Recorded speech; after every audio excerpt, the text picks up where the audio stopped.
各位嘉宾朋友们，今晚的压轴人物是我们商事集团的设计总监，国际时尚界的传奇人物。下面有请姜糖女士。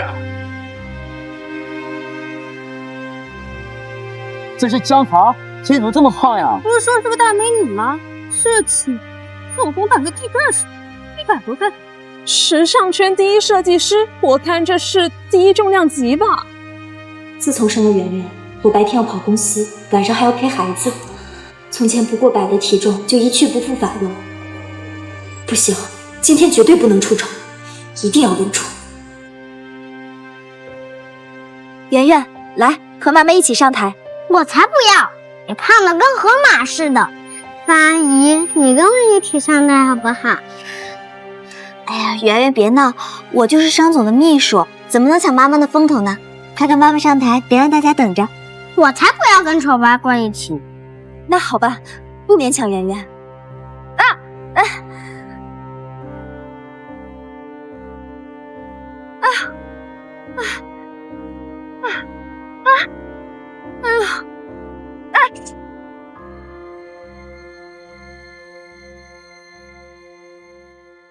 糟了，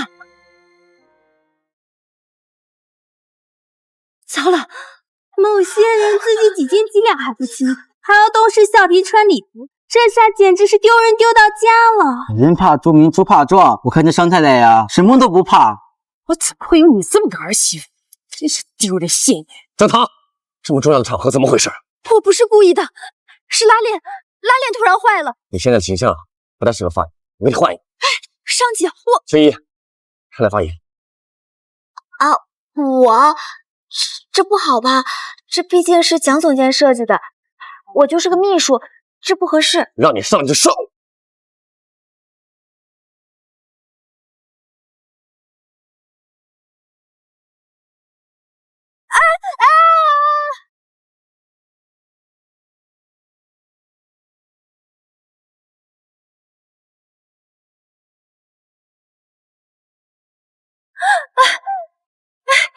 姜糖，你又在胡闹什么？换身衣服去，快点！没有，上姐，刚刚是青衣，她绊了我一脚，我才会。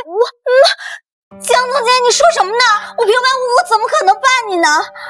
我知道你一直都不喜欢我，但是今天这么重要的发布会，你怎么能当着这么多人面平白无故诬陷我呢？让别人看我们笑话。这商夫人也太不像话了，丑人多作怪呀！商社迟早因为她沦为海上的笑柄。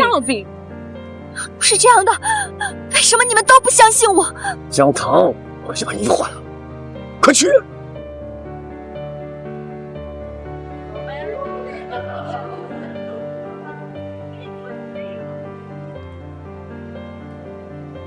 姜总监，注意点脚下啊，别又摔了。这些年，我活活把自己耗成这样，就是为了成全这个家，可到头来，我还是活成了个笑话。只要撞死这个肥婆，我就能名正言顺的成为少夫人。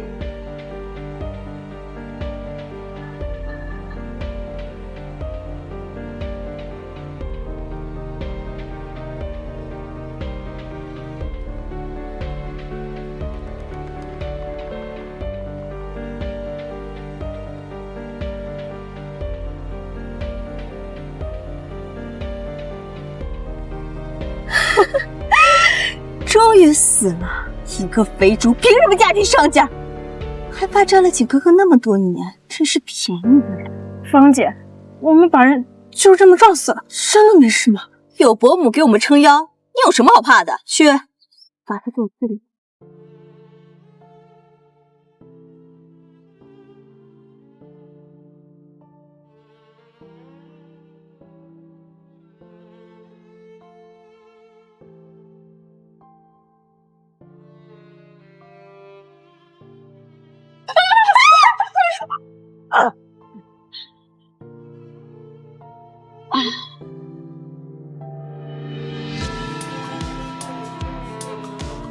吾皇万岁万岁万岁！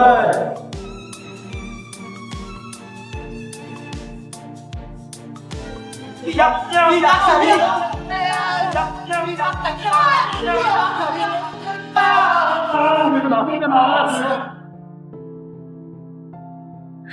年戎马，踏平北漠18部，剑指中原定9都，朕好不容易才坐稳这大周开国女帝之位，竟被一支暗箭了结了。朕这是在哪？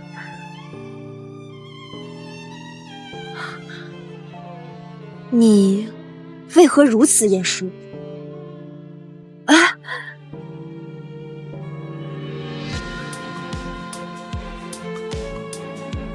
好个窝囊的躯壳！你被他们这么欺负，也真是活该。让我来接手。你不是已经死了吗？你到底是人是鬼啊？朕乃大周女帝，尔等谋误。亲姐，他好像脑子被撞坏了。原来是没死啊！我还以为你这头肥猪已经断了气了，没想到连阎王也嫌弃你啊！怎么，真被撞傻了？一身肥膘还在那耍威风？你以为你是？你敢打我？你算什么东西啊！景哥哥当初娶你，不过是老夫人以死相逼，害的人一直都是我。你姜糖不过是个被婆婆嫌弃的废物，被景哥看不上的笑话。你这种货色，给我提鞋都不配！聒噪！嘴巴乱说话，脸就替你长点记性。姜糖，你是不是疯了你？朕教训个不懂尊卑的东西，还要向你解释？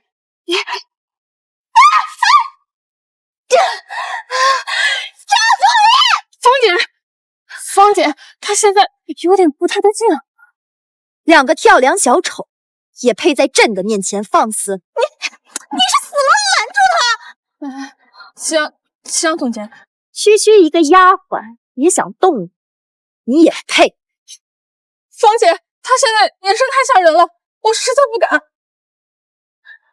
你别太得意，我要是有什么三长两短，景哥不会放过你的。哼！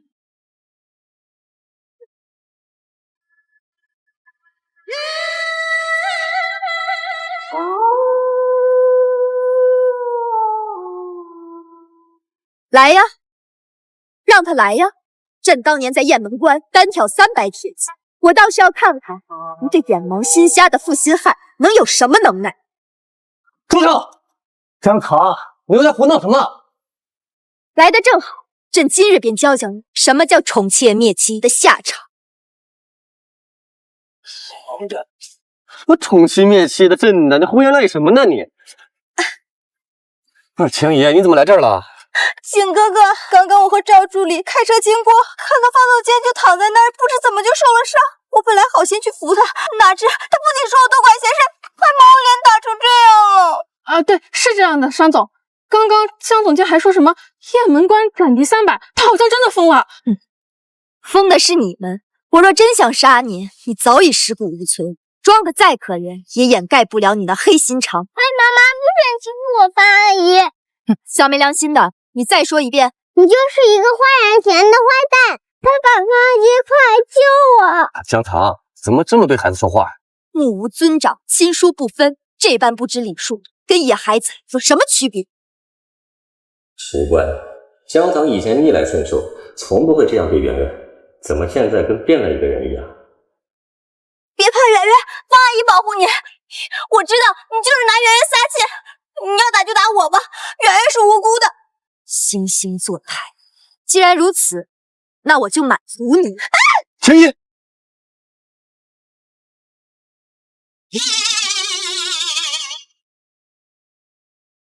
啊，这也能飞出去？朕刚刚仅用了3成功力，这个朝代的男人怎么那么不经理？商总，你好吗？姜糖，从今天起，特小你总监的孙子，给我去库房好好反省反省。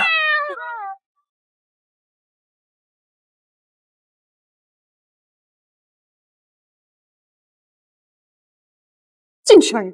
姜糖，就你现在这个脾气，也不怪商家人都站在我这边。你再怎么闹，也不过就是个疯婆子罢了。不过你放心，你在库房的这段日子里，我自然会好好照顾景哥哥、圆圆，还有你的那些设计图。你嘴好臭，离朕远点。江总监可是商氏集团的大功臣，为公司赚了这么多钱，你们凭什么关他？功臣不过是个称暴礼服的笑话罢了。你个小助理，狗仗人势什么劲儿？滚进去陪你死贼婆吧！又想念朕的巴掌，是不是？哎，快关门！这江堂又发疯了。我就是个打工人，你怎么这么苦啊？救命啊，张总监！他们把我推下了！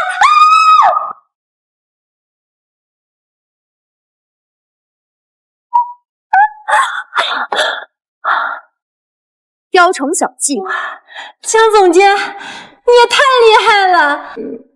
可是这破地方连张床都没有，咱们睡哪儿啊？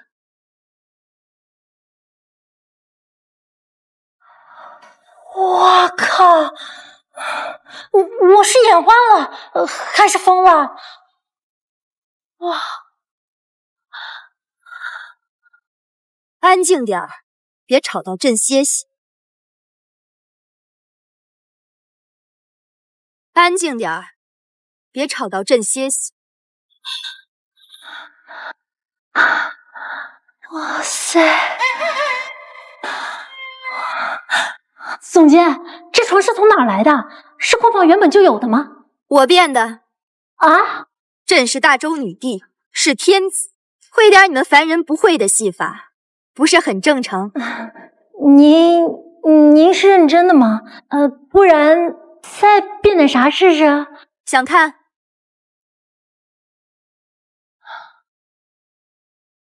妈耶，这真变出来了！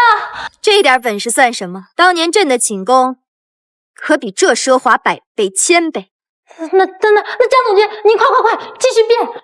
那金器、银器、珠宝、锦缎，通通整上！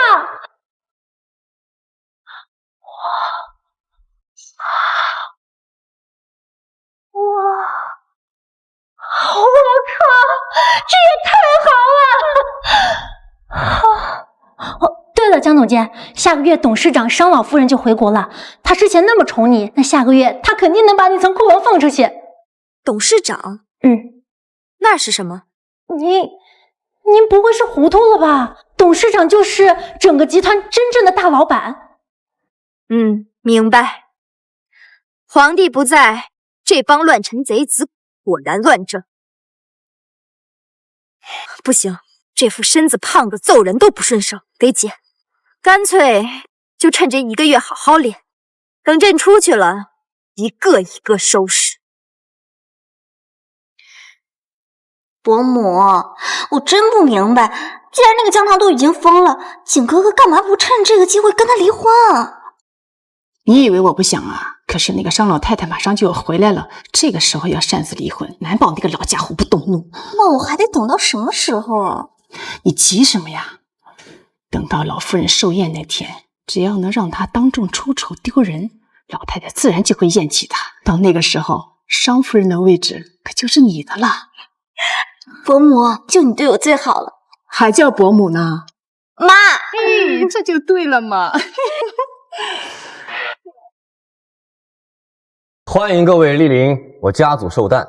我们商氏的基业是由我奶奶用半生的心血铸就而成。奶奶，这杯酒敬你，希望您如松柏长青。商奶奶，我也敬您一杯。小时候常听我爸爸说，商奶奶是商界传奇。今日见到本尊，果然是精神矍铄，一点都不像70岁。这位是妈，她是小景的学妹，这些年在集团里面当秘书，跟在小景的身边，可是没少帮助小景啊。长得还算乖巧，就是没有姜糖大方。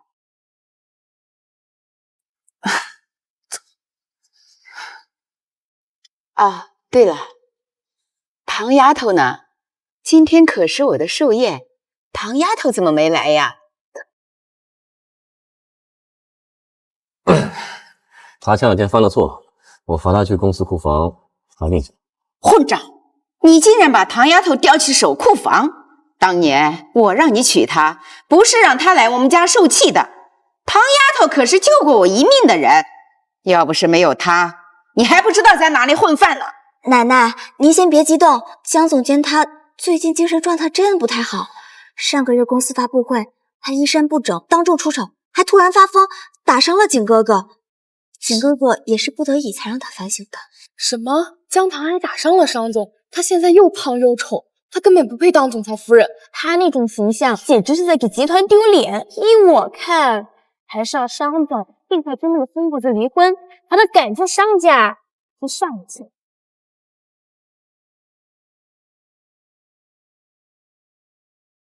唐丫头绝不是那种不懂事的孩子，倘若真是做了什么出格的事，也是有她的苦衷。赵助理，去把商夫人给我请过来。奶奶，景哥哥肋骨骨裂，躺了大半个月才起来，我怕江总监来了他又闭嘴！这里没有你一个外人说话的份。妈，奶奶，这几年您不在，江棠就吃的特别多，把自己身材吃走样了，我怕她过来吓到你了。怎么胖就不是人了？你是怕他吓到我，还是怕他说出点你不想让我知道的东西？张助理，还不快去把江棠给我请来！江总监，你终于成功了！1个月甩掉了100多斤，太猛了！你这1个月受的苦啊，简直是闻者落泪，见者伤心。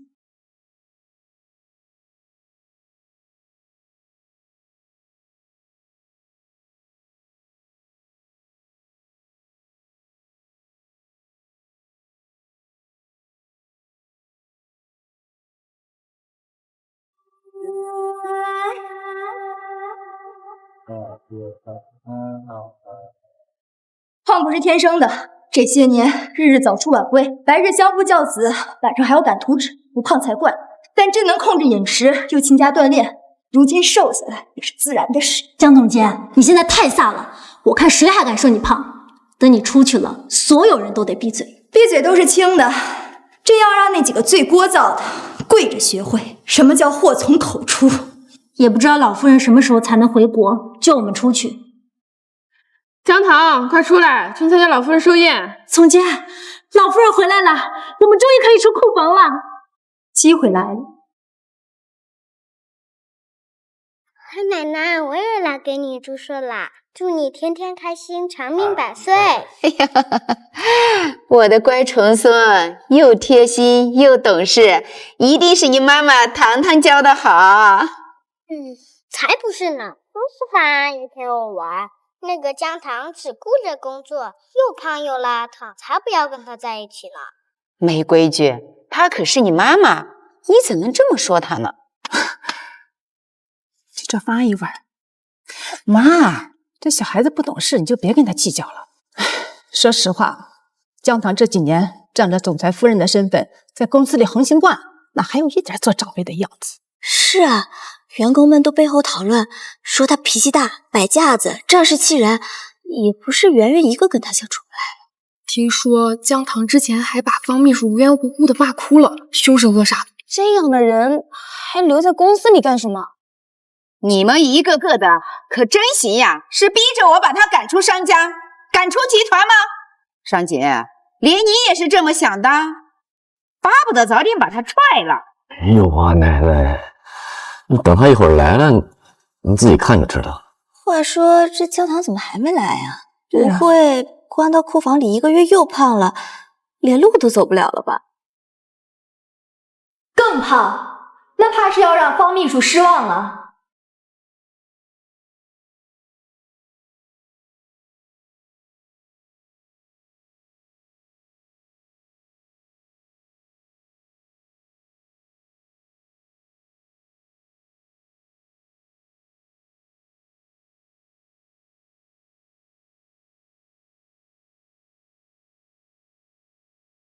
这位小姐，我看你眼生得很，不会是走错厅了吧？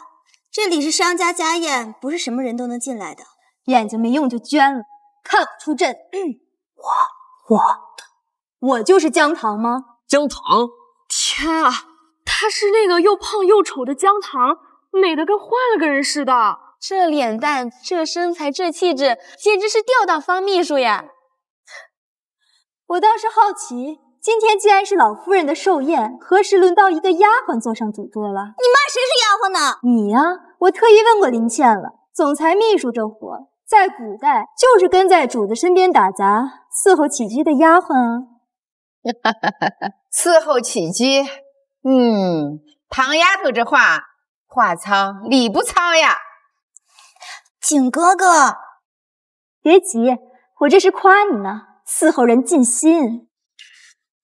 不对，你不是姜糖，以前的姜糖又胖又丑，更不会这么跟我说话。你肯定是冒名顶替的。是啊，要真是姜糖的话，怎么可能一夜之间像变了个人似的？说不定是跟哪个狐媚的提前串通好的。这商太太也太过分了吧！竟然不敢露面，还找人冒充自己。老夫人，这种弄虚作假、品行不端的人，根本不配做商氏的总裁夫人，应该把他赶出商家，另择佳媳才是。就是这种事儿，要是传出去，岂不是给商氏留下画饼？一群有眼无珠之辈。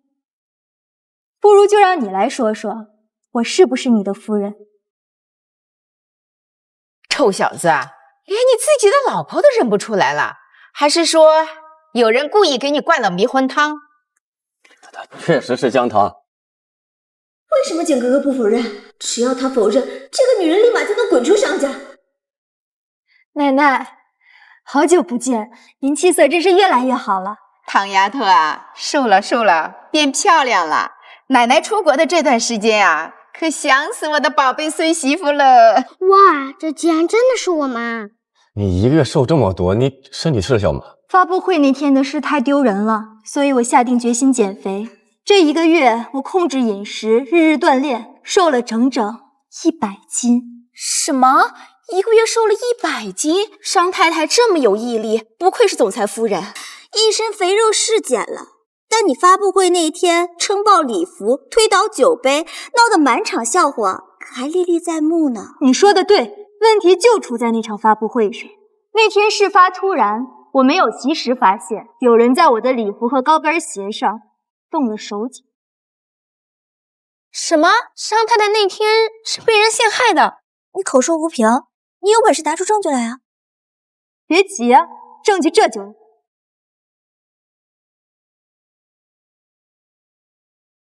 这是发布会当天的礼服和鞋子，我已经找专家鉴定过了，可以证明拉链是被提前割断的，鞋跟也是被人动了手脚的。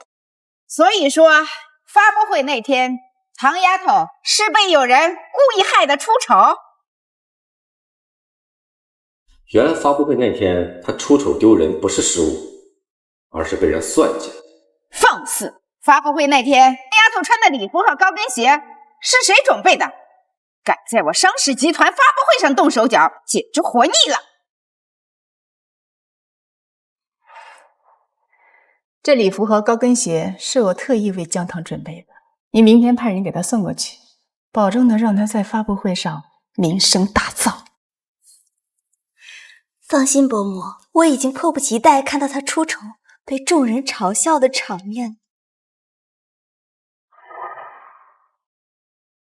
妈，这些东西虽然是我准备的，但不管怎么说，我也不至于害我的儿媳妇儿。方秘书，礼服和鞋子都是你拿给姜糖的，是不是你干的？不是我做的，我那天临时有事儿，都是赵助理，我托赵助理把礼服亲手交给夫人，要动手脚也只能是他。这种互相攀咬的戏码，在朕的朝堂上连1日都活不过。给我老实交代，那天是不是在你那个礼服上和鞋上动了手脚？怎么哑巴啦？是我做的，我一时糊涂。既已认罪，那就送往你们这刑部怎么说？警局，总监。好，那就押送警局。不行，不能让他被送去警局，万一这件事被查清楚，可就麻烦了。景哥哥，今天是老夫人的寿宴，闹到警局多晦气啊！姜糖，今天是奶奶寿宴，要不这事儿就算了。商姐，你到底怎么回事？怎么老向着外人说话呢？一点都不体谅唐丫头的难处。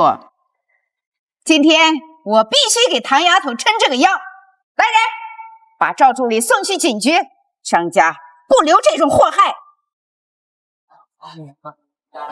奶奶，事情既然已经查清楚，您就别生气了，小心气坏了身子。哎呀，唐丫头受了委屈，还惦记着我。来来来，坐下坐下。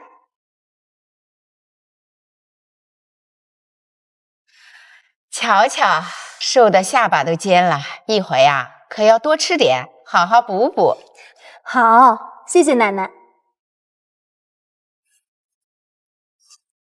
老夫人，今天是您的寿宴，我特地为您准备了一份贺礼。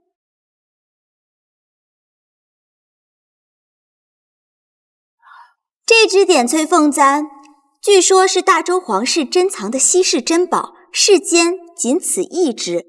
我特地寻来献给老夫人，愿老夫人福如东海，喜乐延年。天啊，好大的手笔呀！方秘书真是有心了，连这种失传的宝贝都能找到。妈，你看秦毅这孩子多好，又大方又体贴，为了给您过大寿，你看真是煞费苦心。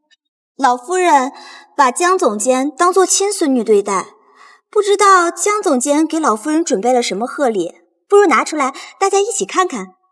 无论你拿出什么礼物，在我的点翠凤簪下都会黯然失色，我看你姜糖怎么跟我比。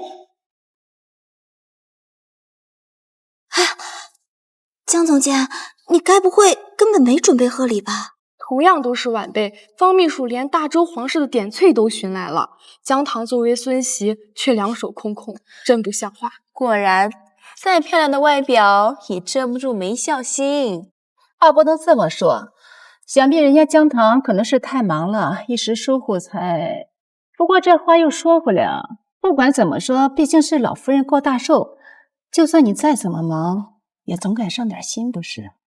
姜糖，你要是忘记了，就跟奶奶认个错，奶奶不会怪你的。3日不见，当刮目相看，商总却总拿旧眼光看，真是心胸狭隘，难堪大人。谁说我没准备？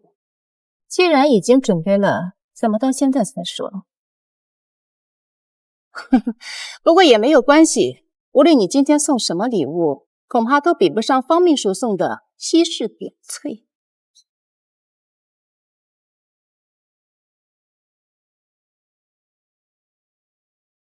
这就是你说的大周皇室珍藏的点翠？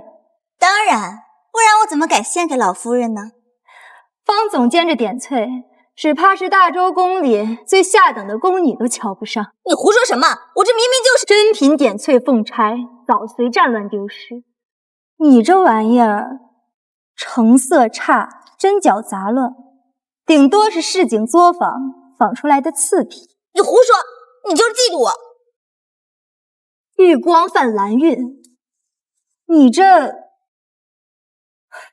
掉色了。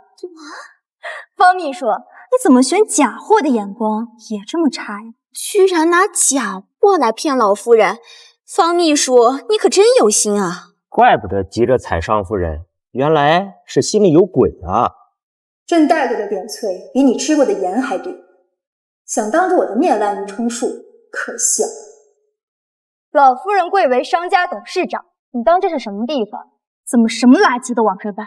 唐丫头的嘴呀，是越来越尖了。把这假货有多远扔多远。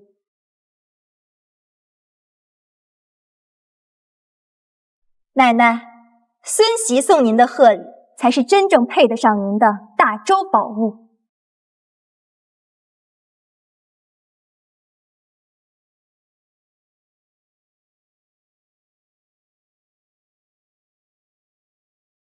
这便是我为奶奶准备的贺礼，真正的上古神器——娇绡披肩。就这一条薄披肩，江总监，你不会以为商家老夫人缺你这条破布吧？这一看就是个地摊货，连贺寿礼都能这么糊弄啊！人家方秘书准备的点翠真假有待商榷，但是人家最起码可是花了真金白银买回来的。这可不是普通的披肩，乃南海鲛人所制，鲛绡为布，鱼鳞为纹，遇水不湿，沾尘不染，刀枪不入，轻如蝉翼。鲛人，他电视剧看多了吧？还刀枪不入呢，要有这本事，还能到他手上？诸位若是不信，那我一试便知。好啊，既然你说的那么天花乱坠，那我们不如赌一把。要是你这个披肩没有你说的那么神，什么入水不湿，沾尘不染，待会儿要是打湿了我的礼服，那就说明你精神不正常，胡言乱语，压根儿没有资格继续当商家的夫人。江棠，只要你敢答应，我就会让你今日之内滚出商家。怎么样，敢不敢赌？还是说你已经心虚了？好啊，我接受你的赌约。不过这披肩若真如我所说的，我要你当众下跪，向我3拜9叩，并高呼3声吾皇万岁，向我道歉。好啊，这有什么难的呀？青姨，放心吧，景哥哥，我才不相信他这个披肩有这么神奇，装疯卖傻的戏码我见多了，我今天非要当众拆穿他。别墨迹了，快脱吧。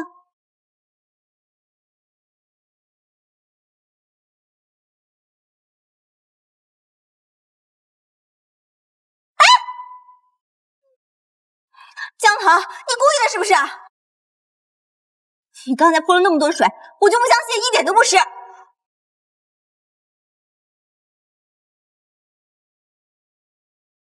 天哪，不仅连里面的礼服未打湿，就连披风也滴水未沾。只不过就是涂了防水的涂层罢了，有什么稀奇的？有道理，我看肯定是什么纳米技术。没错，这也只能说明你这个东西能防水，也不能说明它刀枪不入啊。你就是卖了个小聪明，你还真当我们傻呀？急什么？刚刚不过是开胃菜，真正的主菜现在才上。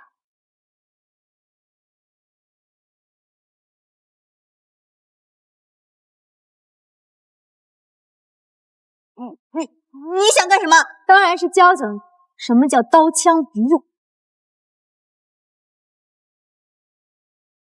奶奶都这样了，还不管管啊？放心吧，唐丫头心里有数。那么现在还为他说话呢？江棠，你疯了！你现在是当众行凶！行，没那么容易。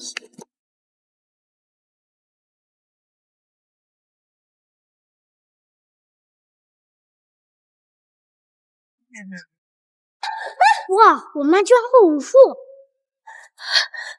江棠，你给我等着，我不会放过你的！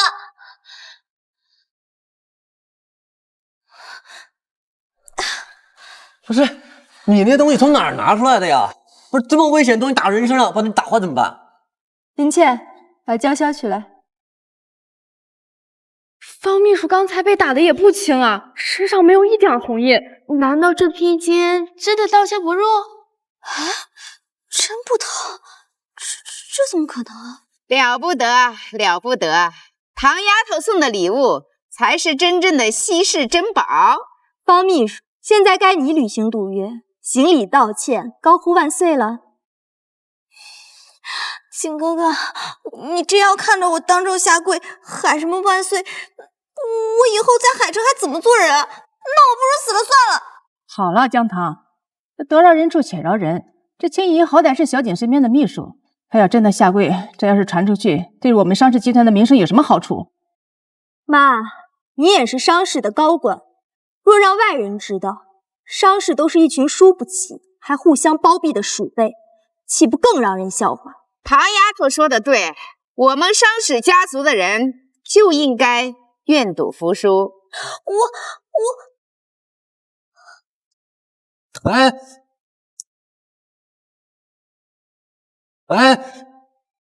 要不赌约就算了，人都晕了。就是，青姨要是有个什么3长2短，我看下跪道歉的就应该是你。谁知道是不是你刚才手中把他打出内伤来了？若真是受伤晕厥，需在石宣穴放血。你们这么担心他的安全，那我现在就为他扎针。你什么时候会医术的？我怎么不知道？你不知道的事情还多着呢。你们若是信不过我，那就另请高人吧。不过内伤淤血堵在心口，只怕1刻钟不到便会七窍流血而亡。到时候只怕高人没到，方秘书就……给我扎！我信得过唐丫头，出了事我给你担着。多谢奶奶。去取银针。江棠到底想干嘛？没事儿，有景哥哥护着，他一定不能真拿我怎么样。江总监，针来了。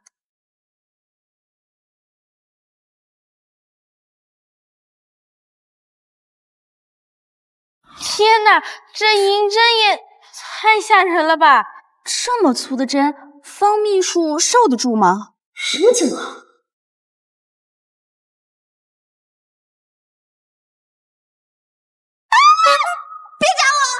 商太太的医术果然了得，针还没有扎进去，方秘书就醒了。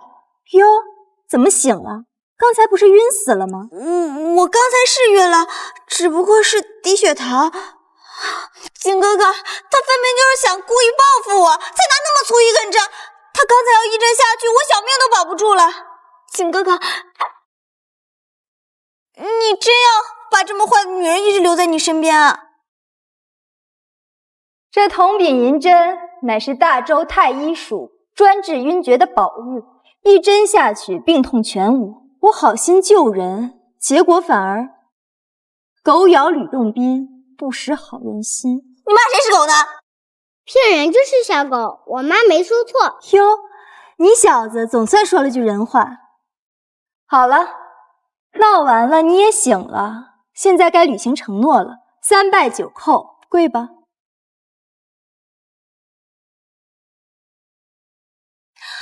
景哥哥，你就帮帮我，我真不能当这么多人面前下跪啊！赌约是你定的，愿赌服输吗？好，跪就跪，有什么大不了的？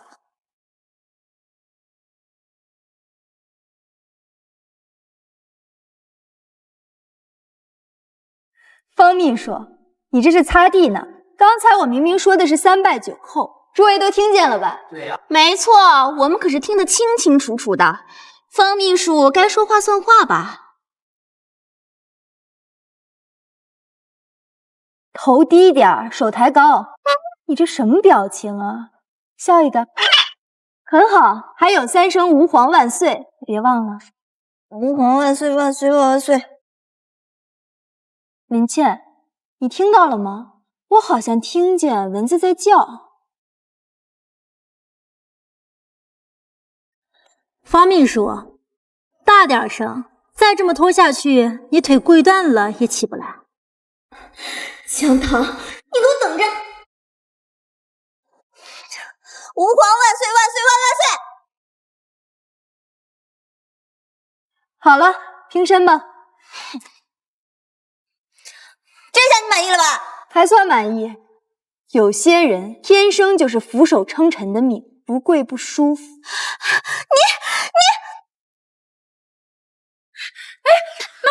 妈，你怎么了？奶奶，妈，你怎么了？奶奶，你怎么了？我喘不过气。去叫救护车！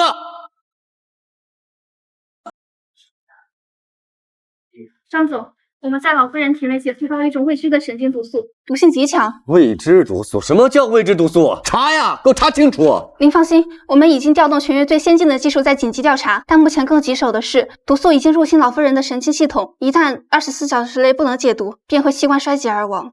中毒若在大周，这便是最好治的病症。那弄这干嘛呀？你治啊！抱歉，商总，我们已经试过了所有的解毒方法，但都没有任何效果。这毒性复杂诡异，我们都是第一次见，实在无能为力。这不是庸医吗？青衣，转院。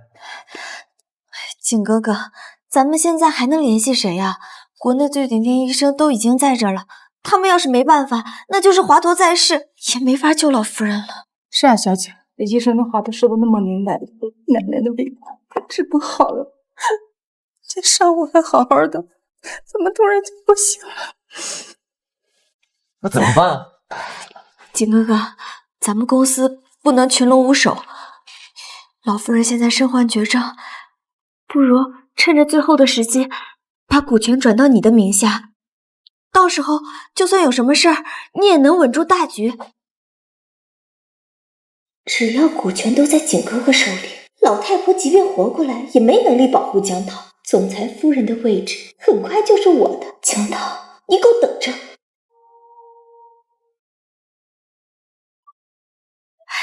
景哥哥，不要再拖了，公司不能一日无主。老夫人现在这个样子，我们得早做打算啊。青衣说的对，商家这么大的家业，不能没有人做主啊。再说了，这公司本来它早晚就是属于你的，现在你奶奶倒下了，你得撑起这个家呀。我今天真是长见识，人还躺在这儿呢，你们不想着怎么治病，反而想着打着钱财的主意，趁火打劫，你们吃相可真够难看的。江腾，你怎么能这么说呢？老夫人病倒，我们比谁都着急，但是公司不能一日无主，我们这是为了大局着想的。老夫人的病或许并非完全无解，如果能用回天13针逼出体内毒素，便可解此毒。回天13针，那是什么东西？传闻中，回天13针能3针定魄，5针通脉，7针醒神。至于13针齐出，更是能逆天改命。唉，可惜啊，这套针法已经失传，整个天下再找不到一人喽。景哥哥，连老专家都说了救不了，不然咱们就别浪费时间了，抓紧把股权。谁说失传了？回天13针，我会。小姑娘，回天13针乃古医绝学，需同时精准刺入12经脉死穴，稍有不慎便会致人暴毙。你年纪轻轻竟习得此法？12经络，手太阴肺，经至少商，足厥阴肝，经至大敦。回天13针就是以银针刺入12经络死穴，引毒血汇聚至指尖，将其排出。针下需方寸精准，方能逼出毒素而不伤其本体。老先生，我可有说错一个字？了不得，了不得！你年纪轻轻，竟有如此造诣啊！什么12经络？那不是要让老太太期限流血吗？小景，江棠这是要害死你奶奶，你千万别信他的。就是啊，江棠，你这是想趁机害死老夫人。都这个时候了，你还在这逞英雄出风头，我看呢，你这个心真毒。你们这些凡夫俗子不会，不代表我会，不懂就别在这瞎嚷嚷。笑，这套针法本就是朕所创，岂容尔等之意？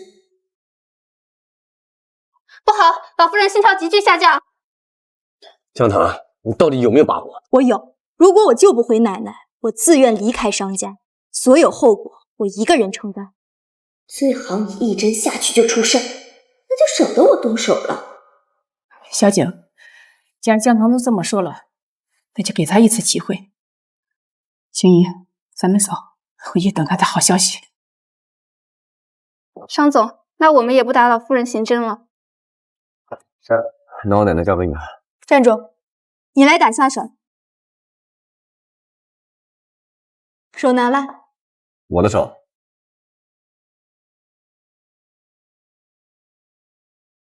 哎呀，干什么？试试这针快不快，免得等会给奶奶施针的时候不够利落。渣男还得让针扎着，才能还我心头恨。别废话了，稳住气息，扶正奶奶头部。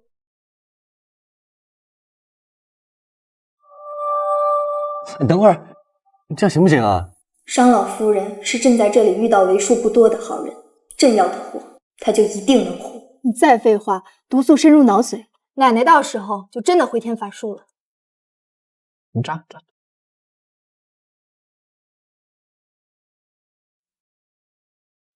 他竟然真的会古医术，你还有多少是我不知道的？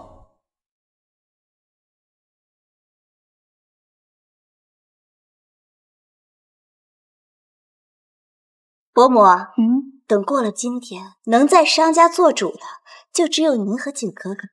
可是如果江棠要真的把那个老太婆给救活了呢？您就放心吧，她哪会什么回天13针，8成就是吹牛的。那老太婆今晚必死无疑。你说的有道理，只要过了今天晚上，这商家可就是我们的了。干杯！啊。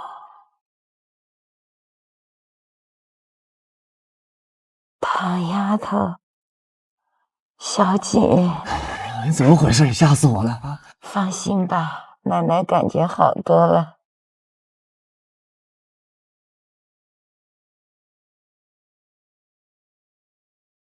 谢谢你啊，没想到你真的能救活奶奶，所以呢？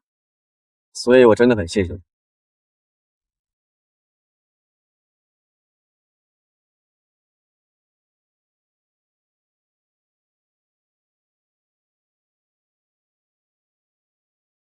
什么时候学会抽烟了？你们男人能抽，为什么我不能？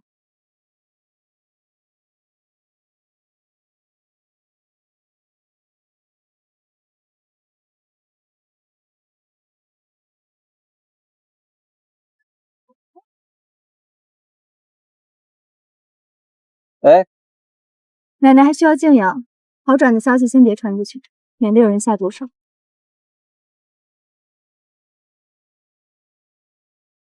奇怪，老夫人以前从来没缺席过股东大会。是，伯母，都已经过去这么久了，医院还没有消息，估计那老太婆肯定没了。那咱们可得趁热打铁。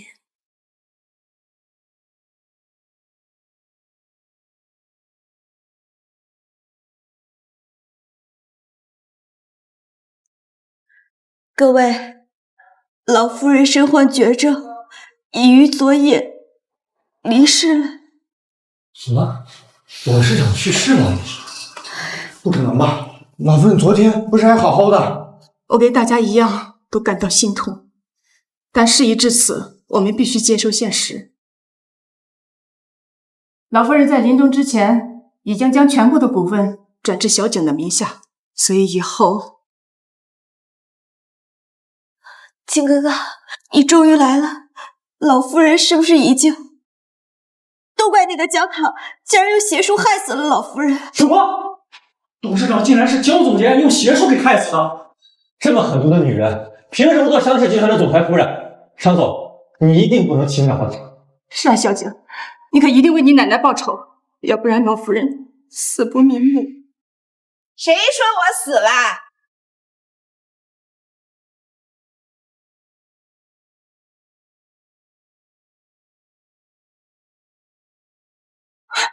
妈，董事长，你怎么还活着的？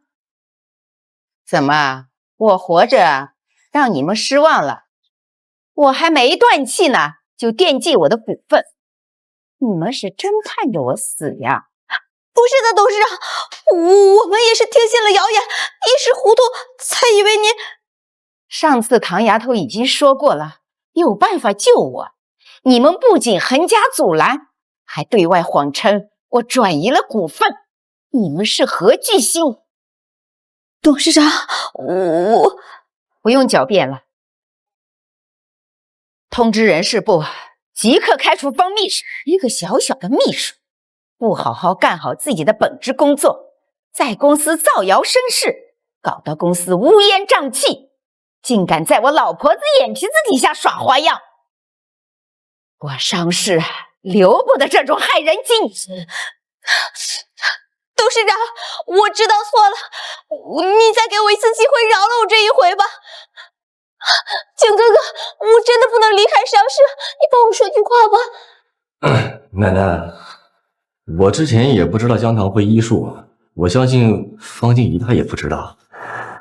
要不要再给她一次机会？对，都怪江棠，她也没说清楚。真是有意思，我煞费苦心救奶奶，你们不感谢我，反而甩锅在我身上，真是好一对狼狈为奸的狗奴！江棠，你误会了。闭嘴，我不爱听多讲。不行，只有在景哥哥身边，我才有可能成为总裁夫人。无论如何，我都要留在商氏。景哥哥，董事长，我真的知道错了，我知道我这次罪无可赦，只要你们不开除我，哪怕让我去守库房我都愿意，求你们再给我一次机会吧。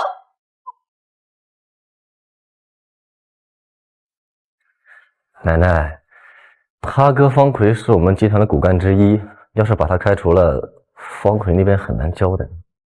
是啊，妈，小景说的有道理，要不您再考虑考虑。啊，我总算是明白了，一个小小的秘书哪来的胆子在商家翻天？原来呀，是有你们在背后撑腰呀！你们扪心自问，唐丫头为商家做了多少事情？你们一个个心里真的没有一点数吗？先说公司的那几个大订单，是谁熬了好几个通宵才完成了设计方案？又是谁提升了我商事公司的形象品牌？更别提唐丫头生下了伤员，为我商家延续了香火，就连我老婆子这条老命也是唐丫头从阎王手上抢过来的。这一件件的功劳，你们任何一个人比得上他吗？老夫人说的对呀，咱们公司要不是因为有江总监，早就被竞争对手给挤出市场了。是啊，是啊。既如此，方秘书的去留就由唐丫头来决定吧。这下看来方秘书要被辞了。就让他留下吧。不过你要兑现承诺，去守库房。江堂，你确定吗？看来江堂真的是给了，居然会给他一次机会。只有猪才会信我是真的放了他一马。方清怡，你不是爱在库房整人吗？那我就以牙还牙，让你吃够了苦头，再滚出商家。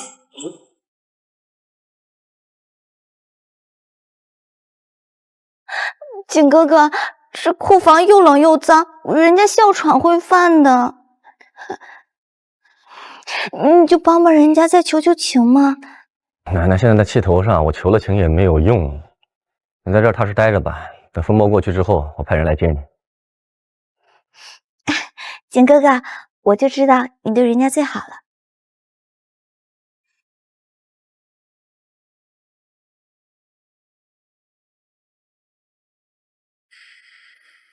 哟，这库房隔音是不行啊。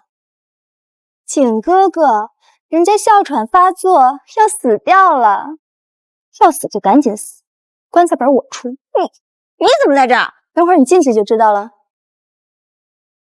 你们这对狗男女赶紧让开，别挡着我回总监办公室。下班回家等我，有话跟你说。忙着呢，没空听你废话。景哥哥，你不是最讨厌江棠了吗？为什么要跟他一起回家？公事。你骗人！是有什么公事非要下班了说呀？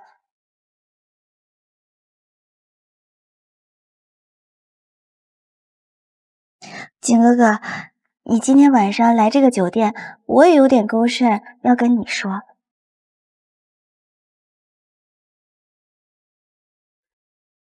只要今晚生米煮成熟饭，凭景哥哥的责任心，必定会给我名分。到时候，江棠算什么东西？我已经结婚了，不要再做越界的事情了。请入自重。景哥哥，早知今日，当初推那个老太婆下水的时候，我就应该立刻救了她。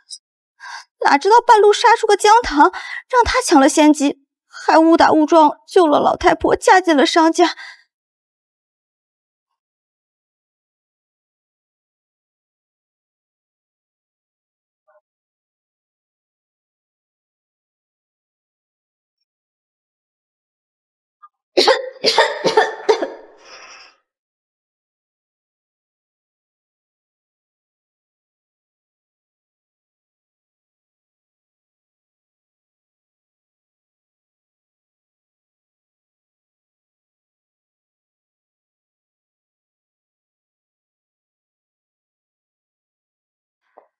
这破地方怎么待人啊？又脏又破，还一股霉味儿。什么声音啊？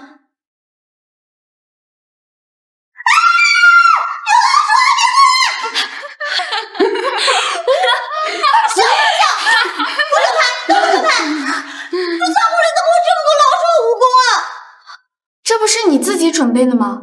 之前江总监被派来库房，不就是你特意让人安排的吗？如今不过是一报还一报。好啊，江棠，你竟敢玩到我头上！听说啊，商总和江总监最近关系有所缓和，怕不是要和好了。要是真和好了，他的日子可就不好过了。不行，绝对不能给江棠翻身的机会。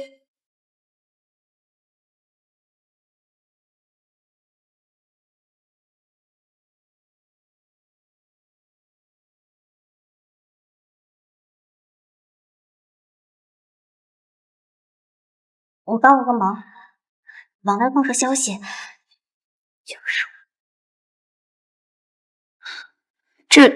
这不好吧？放心，我不会查到你的。事成之后，我少不了你奖励。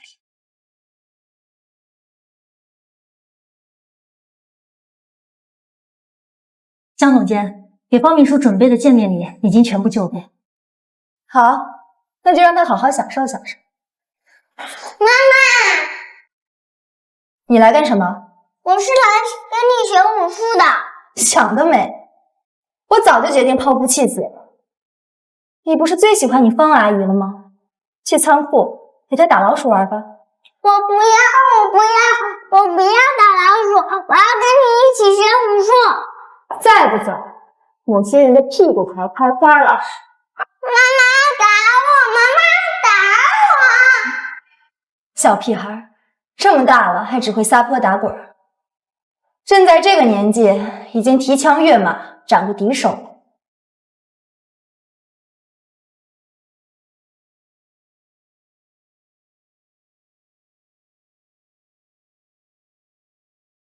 这就是朕办公的地方，勉强说得过去吧。不过比起朕批阅奏章的宣政殿，还差得太多了。总监，今天小少爷好不容易主动亲近您，您为什么拒绝他呢？子不教，父之过。他们之前做过的错事，不该被这么轻飘飘的原谅，至少要让我多揍几次再说。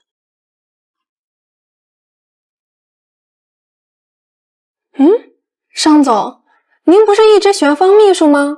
刚刚怎么那么干脆就拒绝了？谁跟你说的？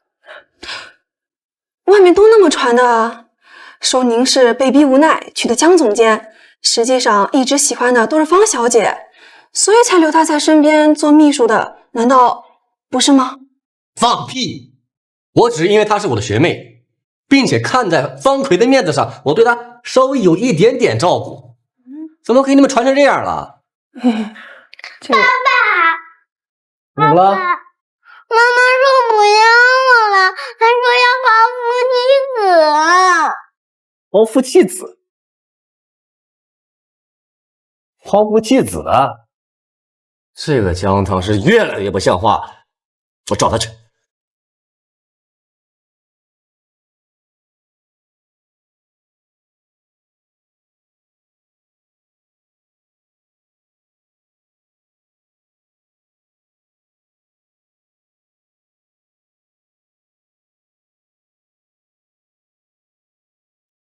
哪来这么多古董？跟你有什么关系啊？好，不聊装修的事情。刚才你为什么赶走盛元？你平时不是最宠他的吗？之前你自己也说是之前是我糊涂，呕心沥血，一心为你们商家服务。结果呢，你们父子俩都是白眼狼。从今天起，我江棠只为自己活着。不会再做之前那个任人宰割的傻货。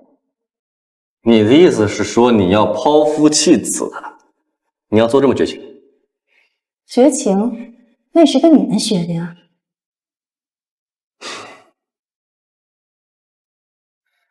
这卡你拿着，是当时你救了奶奶的谢礼。我这个人没你说的那么冷血。一个破卡就想打到我？总监，这可不是什么破卡，这是全球限量的黑卡。里面可有花不完的钱，花不完的钱，朕终于能在这个时代挥霍了。那我就勉强收下了。还有别的事起奏吗？那我就退下吧。还还有一件更重要的事情，最近公司效益不好，市场呢非常同质化，所以我们急需推出一件独一无二的产品。所以呢？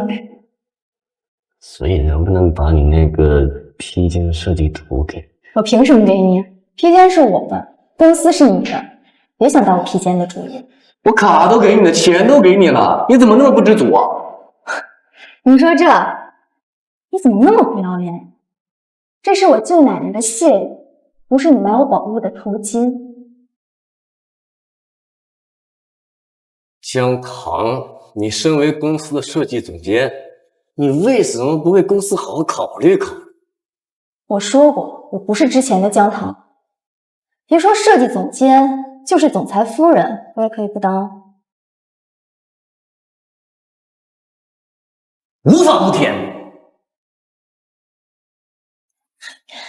总监，你何必跟商总置气呢？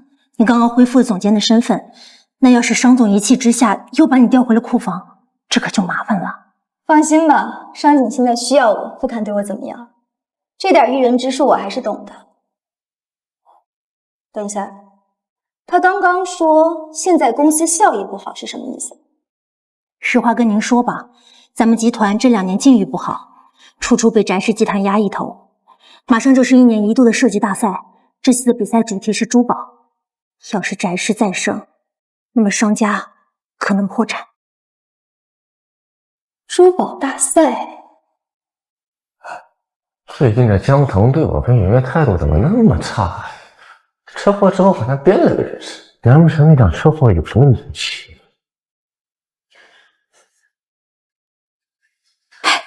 听说了吗？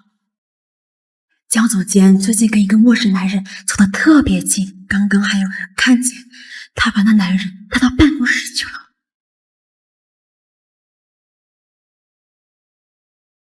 没想到啊，咱们总裁夫人平时看着高冷，私底下玩得这么开。快闭嘴，商总在后面。难怪死活不让圆圆进办公室，还嚷嚷着要抛夫弃子，原来是有野男人啊！江棠，待会要是真让我逮到了你们奸夫，你们就完蛋！商总，你怎么又回来了？找江棠。抱歉，商总，我们总监正在和重要的客户谈合作，特意交代了不许任何人打扰，您还是等会再来吧。重要的客人啊，他更得见见了。哎，商总啊，还在里面嬉皮笑脸的。商总，好啊，你们两个狗男女，光天化日竟敢背着我跟别的男人偷情！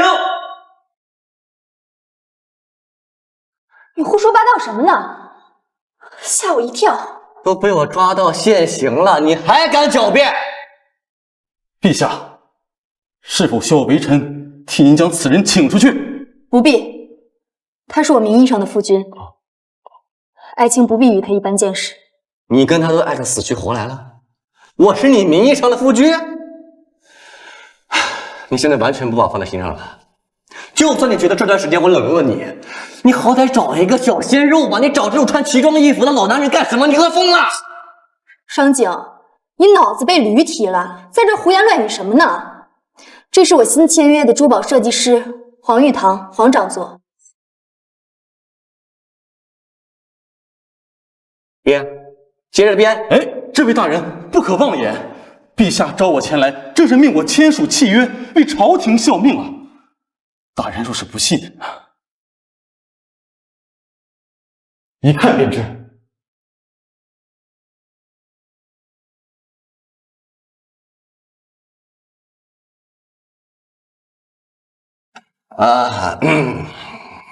原来是这样啊！那你为什么让林倩在外面给你放风？你还是心里有鬼。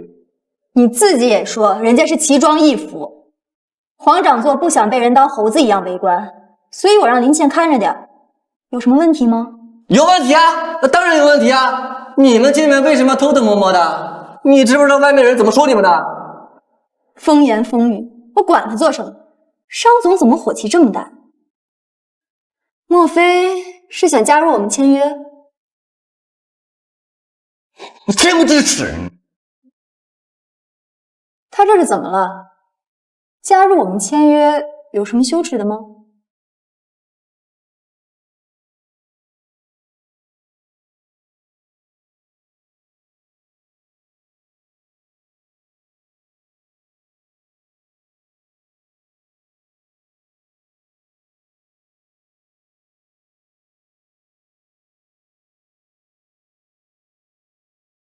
秦怡姐，今天商总和江总监果然在办公室里大吵了一架，据说商总还摔门而出了。真的？那景哥哥是不是要跟他离婚了？那倒没有。什么？就这样了，景哥哥居然还不把他赶出商家？他不会真喜欢上他了吧？不行，我一定得想个办法回到景哥哥身边。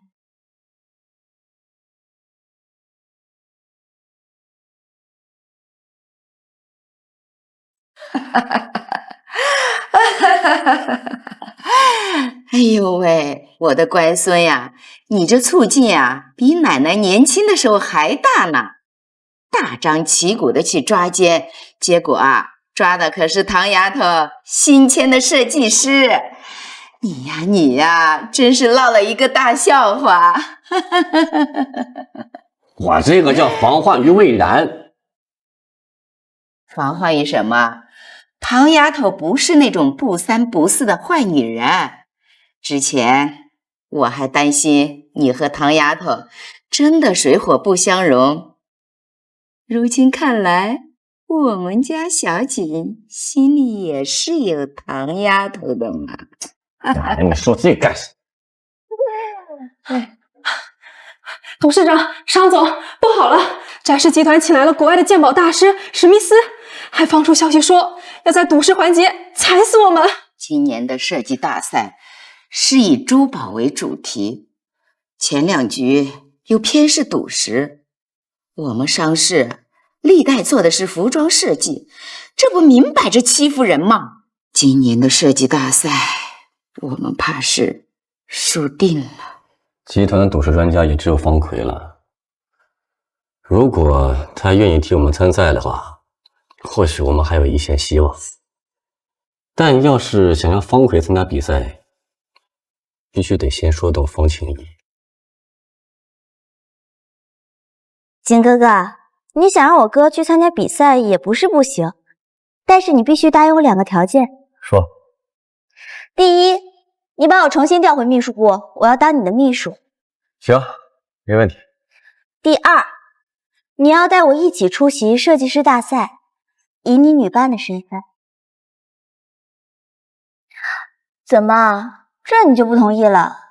看来简哥哥想赢的决心也没有多大。等会儿，我答应。这还差不多。哎呀，景哥哥，你真好，还特地带我去参加设计师大赛。请你先放。哎，你说我那天穿什么裙子跟你更搭呢？啊，江总监，真不好意思，设计师大赛还可能不能参加了，因为景哥哥已经选了我作为他的女伴。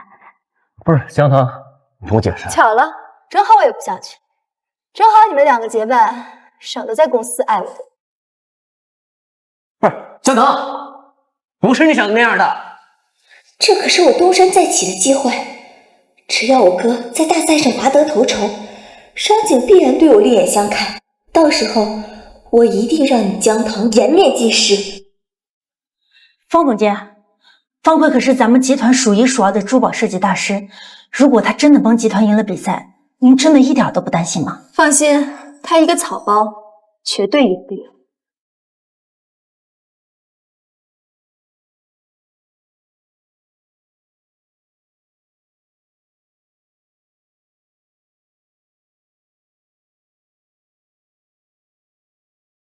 天啊！1个多月前我在秀场看见江棠还飞得像个球，这才多久，怎么就变成了个绝世美女？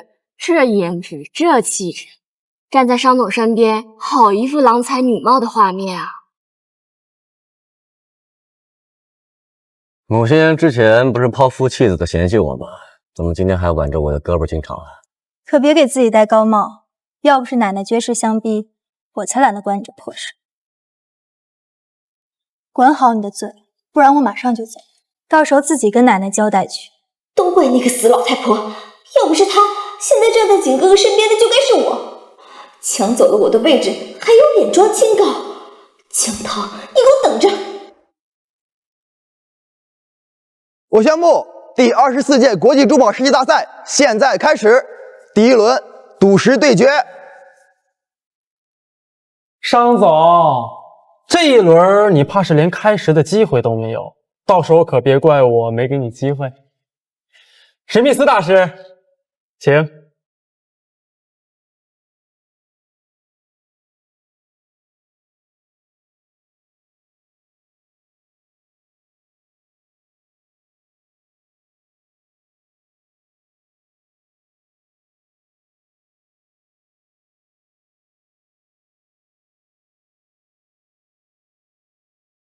不愧是国际大师，眼光就是毒辣。嚯，开门红！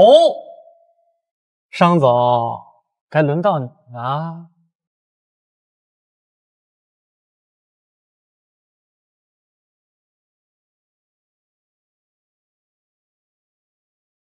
就这块，不好好选选吗？商总，你就放1万个心了，我选这块开出来的翡翠一定比他们更好。开！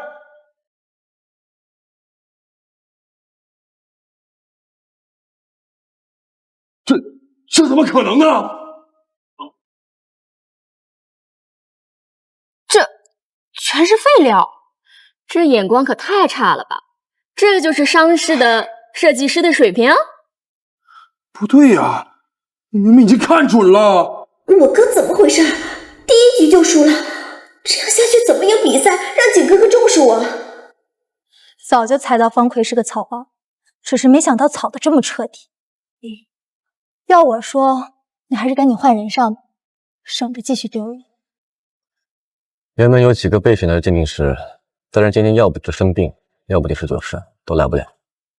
都来不了，倒是越来越有意思了。商总，你们商氏是过来比试的，还是来丢脸的？依我看，与其在这丢人现眼，不如趁早退赛滚蛋，回去摆弄你们那些破布条子。啊，可不是嘛！翟氏可是连史密斯大师都请来了，商氏拿什么比？就是翟氏稳赢，商氏还不如趁早认输退赛，省得浪费我们时间。你就是商景的女人，脸蛋长得还看得过去，就是眼瞎跟错了人。不如跟着我，保证带你吃香的喝辣的，绝对比在方氏那艘破船上强100倍。狗嘴里吐不出象牙，想要把商氏踩在脚下，有本事下1局赢了我再说。什么意思？商夫人这是要亲自下台跟翟氏赌石？这女人疯了吧？赌石可不是随便玩玩的。江棠，别闹了，你只会服装设计，赌石的规矩你一窍不通。这本是你们商氏的事，奈何你们不争气，只能由我亲自收拾这残局。翟总，敢不敢赌个大的？剩下2轮，输的一方自愿上交10亿给冤家。10亿？商夫人胆子也太大了吧！这是要拿半个商家去赌呀！女人啊，就是容易冲动。商氏啊，这次要栽个大跟头喽！商总，千万不能答应，翟氏请来的可是国际鉴宝师史密斯先生，江棠根本赢不了。10亿，现在公司本来就不景气，再输10亿，直接宣布破产得了。江山都是靠自己打下来的，你这样畏畏缩缩，怎配做这总裁之位？区10亿就撒破脸，难怪商氏会日渐式微。江棠要是真让商氏亏损10亿，老夫人一定会亲手把他赶出商家，到时候总裁夫人的位置就是我的了。简哥哥，江总监既然这么自信，不如就让他试试，说不定啊会有奇迹发生呢。是啊，商总，江总裁既然这么有把握，那为何不成全他呢？啊，要是江堂 team 输掉后2轮比赛，既能我免了压力，又能背上所有骂名，简直是一举两得呀！商总，考虑好了吗？下一轮马上就要开始了。既然你这么有把握，给你个机会，不要辜负我对你的信任。放心，输那是别人的事儿，朕的字典里就没有那个字。翟总，你敢不敢？哈哈哈哈！哎呦，有趣，太有趣了！我翟正英今天就陪你这个不知天高地厚的女人玩一局。不过，商夫人要是输了，除了那10亿，还要陪我喝交杯酒，这事儿才能算完。跳梁小丑也配提条件？第2轮比试现在开始。老子今天就让你们看看什么是赌石。史密斯，请。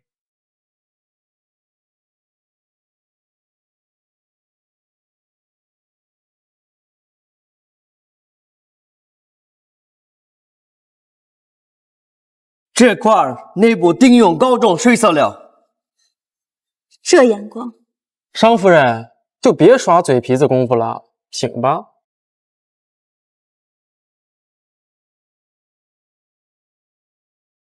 就是它了。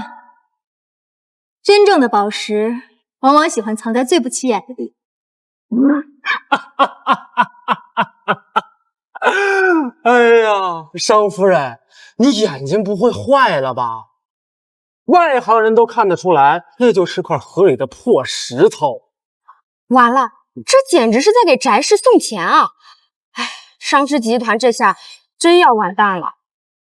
商氏100年基业真的要彻底没了？难道我刚刚真的做了个错误的决定？金豪，快输吧，你的位置马上就是我的了。别急，你们马上就会知道谁才是真正的赢家。别急，马上你们就会知道谁才是真正的赢家。这破石头跟昨天的鹅卵石有什么区别？能开出什么好东西？是啊，你看史密斯选的那块金毛纹多明显，这就是行家眼光。哎，10亿呀，这可不是小数目，看来商家要倾家荡产喽。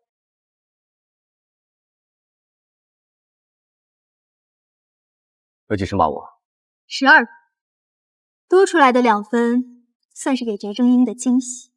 什么时候了你还……天啊，这件是百年难遇的特级帝王绿！我的乖乖，这颜色，这水种，这个是价值连城的宝贝，竟然真的被商夫人开出来了！你确定没看错？这块破石头怎么可能开出帝王绿？绝不会错，色泽均匀，中凹水族，看出极品中的极品，能够在现场见到这种级别的帝王绿，是咱几辈子修来的福气。这怎么可能呢？难道他真会赌石？怎么做到的？无他，唯手熟尔。少在这唬我！他们不过是走了狗屎运罢了。开我们那块，史密斯大师选的绝对不会出错。我倒要看看，到底谁能够笑到最后。废料，一点预制都没有，连边角料都算不上。不可能，绝对不可能！你不是自称国际鉴宝第一大师吗？啊！我他妈请大价钱请你来，你给我选个废料！翟总，我也没想到，根本不合常理。翟氏找的是什么鉴宝师？还不如人家商夫人随手一指呢。翟总，10亿，现在结清。你别太嚣张啊！你们刚才不过是走了狗屎运罢了，算什么赢啊？现在认输回家，还能保留点脸面。你好一个商警，敢用刚才骂我的话来嘲讽我。今天这口气，我一定要讨回来。3局2胜，赌石这局算你们赢了，下一局才能见真章。好啊，那我就让你输得心服口服。第3轮比试规则：双方需在3小时内利用宝石设计并制作一件融合古今的珠宝作品，由3位权威评委打分，得分高者获胜。哈哈哈哈！真是天助我也呀！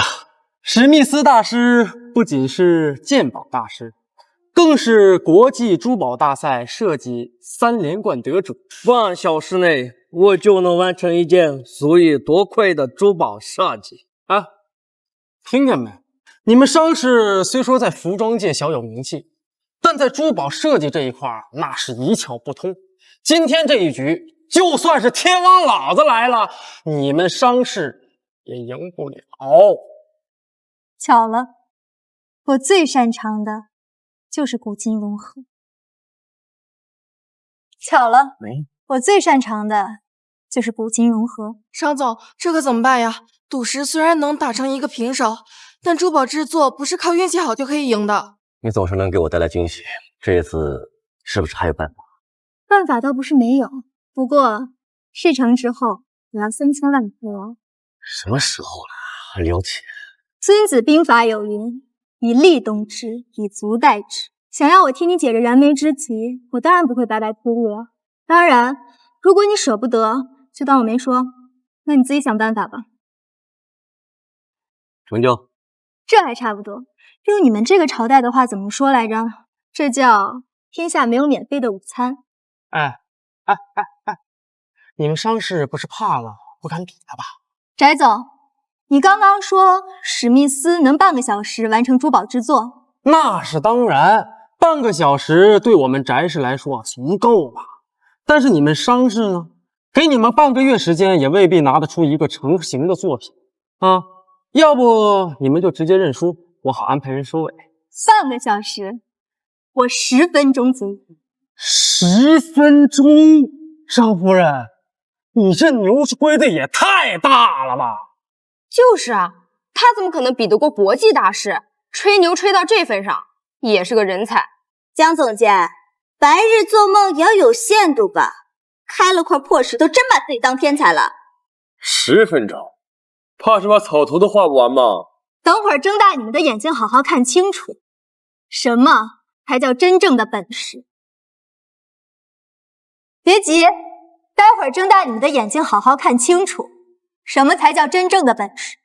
好啊，我倒想看看商夫人在10分钟之内能给我整出来个什么花，可别到时候拿不出作品，哭着求我放过啊！最后一轮比试，珠宝设计与制作，现在开始。去哪儿？商夫人这是要去哪儿？不会是弃赛了吧？我看很有可能，刚刚明明做不到，还夸下海口。现在比试已经开始了，定是临阵脱逃了。这个姜糖又耍什么花招啊？算了，这是能让我哥上场赢得比赛的好机会，一定不能放过。景哥哥，你也看出来了吧？江总监他根本就没有这个本事，还为了吹牛把公司陷入险境。趁现在还有时间，不如让我哥顶替他，这才是现在的正解。总不能真让公司损失10个亿吧？你不是也已经看清楚他了吗？这种关键的时刻，他只会添乱。你要是真想保住公司，就别再犹豫了。方鬼，你上。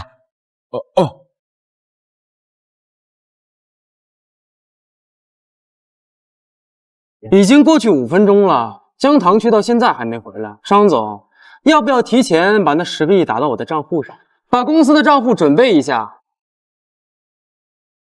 大周上公局奉旨承办，闲杂人等立即退散。翟总的话说的未免有些太高，真正的本事现在才开始。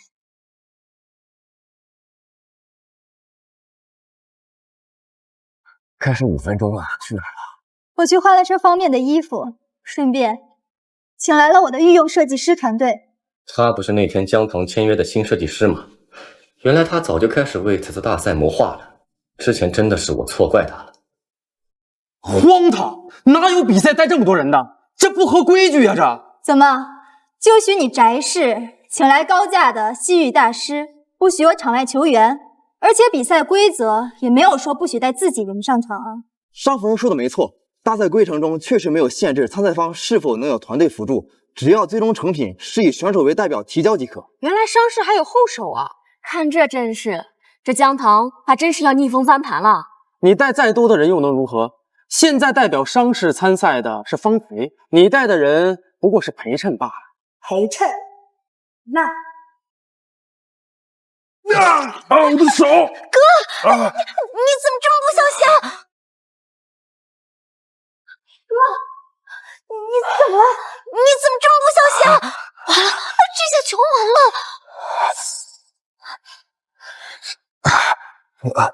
少总，我这手伤得严重，恐怕不能比赛了，不如就认输吧。商总，要不让夫人上去试试呢？夫人刚刚的表现大家都看到了，说不定……别！你让我一个大男人认输，让一个女人带团队上阵，以众击寡，赢了才是。先要胜之不武，与其救人现眼，不如坦坦荡荡的认输。好一个坦坦荡荡！这若是在我大周，手下如此愚蠢懦弱，早就被拉出去斩首示众了。方奎，你若铁了心要赔钱，那就自掏腰包拿出这10日送给翟氏好了。你时间有限，商景，你到底是听方奎的认输，把10亿双手奉上，还是听我的，让我去扳回这一局？商景，你要是敢不听朕，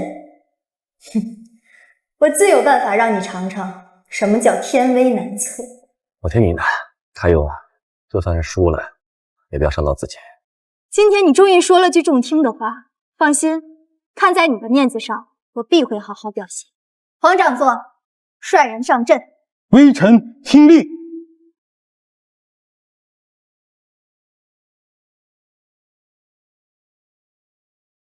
我倒要看看这群花架子能玩出什么花样。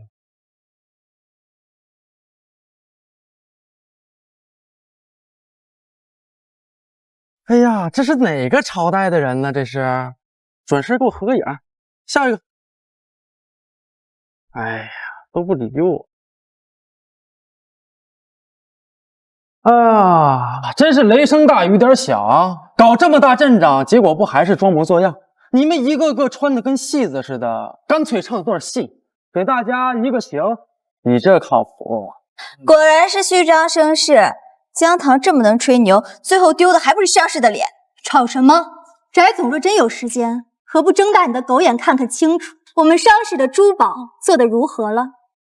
哎呀，就你们这群门外汉，什么？才3分钟，他们竟然已经要做完了？难道姜糖刚刚真没吹牛？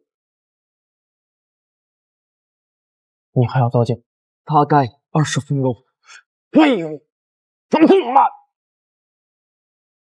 方肥敢耍我，不行，也要去找他问清楚。商总，我去处理一下伤口，马上就回来啊。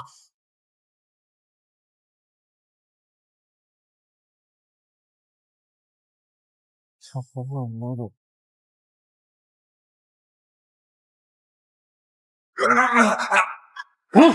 不是说好和以前一样，让翟氏稳赢吗？到底在找什么借口？翟城，一切都是按计划行事的。我把手弄伤，然后让商景弃权退赛，谁知半路杀出个姜糖啊！我不管你们有什么破借口，这次设计大赛要是让姜糖获胜，我告诉你，之前答应你的资金和股份全他妈作废，你1分钱都别想拿到！翟城，你先放手，我留了好手准备。那3个评委我都打点好了，到时候我不管姜糖丢出花来也没用，胜利还是落在你们翟氏头上了。算你他妈识相，没把所有事情全搞砸。翟城，这走廊这么多监控，能不能拍到咱俩见面呢？放心，所有的监控全都被我动过手脚，绝对不会留下任何痕迹。我先回去了。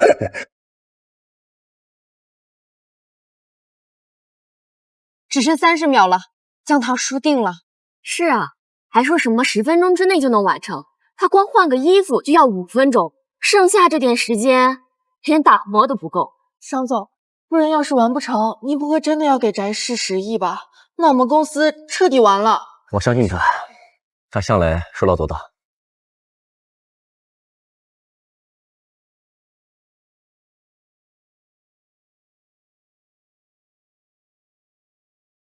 商氏珠宝作品《游龙精凤佩》完成。商氏珠宝作品《游龙精凤佩》完成。从设计到制作完成，这女人竟然只花了5分钟，这不可能！我连底座都没做完。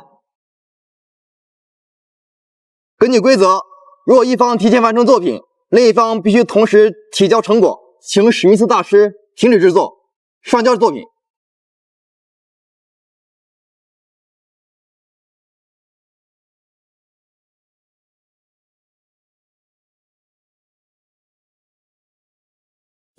这雕刻技莫不是失传已久的宫廷秘技游丝描金？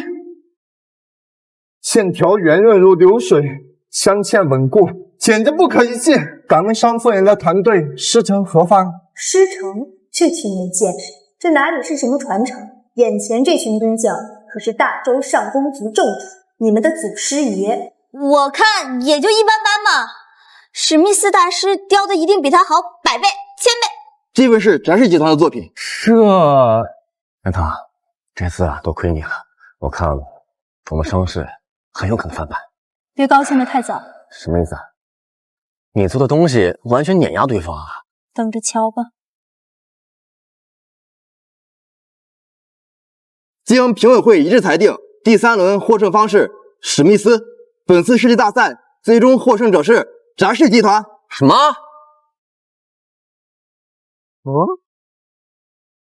怎么会是我赢呢？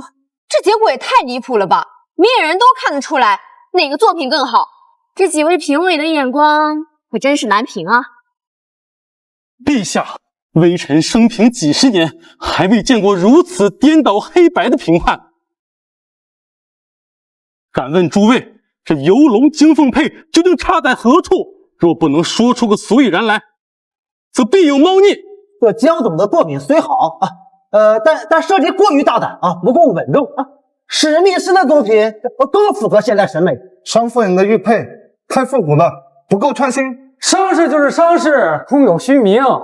姜糖，你的那个什么宫廷秘技，在真正的国际赛场上根本不值一提。商姐啊，认命吧，按照赌约把那10亿给我送上。姜糖再有本事又如何？还不是输了。这下他彻底没脸待商家了。难不成真有主黑幕？景哥哥，这一切都怪姜糖，没有这金刚钻，非要揽这瓷器活，现在让公司赔进去10亿，老夫人要是知道了，后果不堪设想。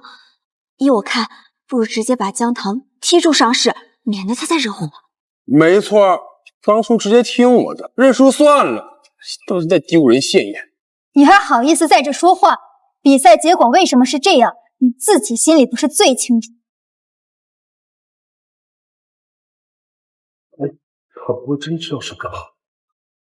这走廊里都是监控，能不能拍到咱俩见面呢？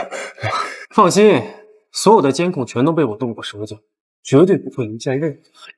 对，姜糖绝对不可能知道什么，他一定是虚张声势。姜糖，你别血口喷人啊！你比赛输了就是输了，你技不如人，还想把锅甩到我脑袋上？没错，商夫人，输不起也不能污蔑别人了，更何况方奎是你们商氏的人，你这度量。姜糖，垂死挣扎有什么用？等10亿赔出去，看老夫人不把你扫地出门！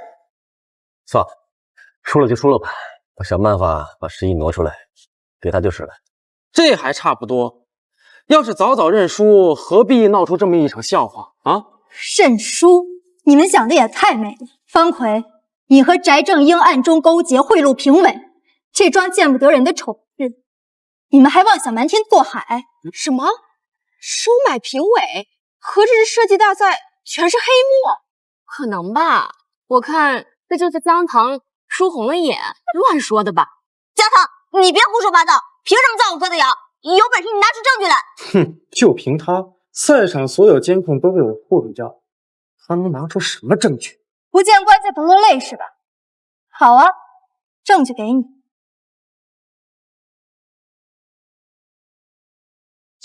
这是从哪儿出来的？证据，这就是证据。上级，诸位且看，你说这玩意儿就是现代的留影石？如此小巧，能存多少影像？总监，这设备单次能拍6小时呢。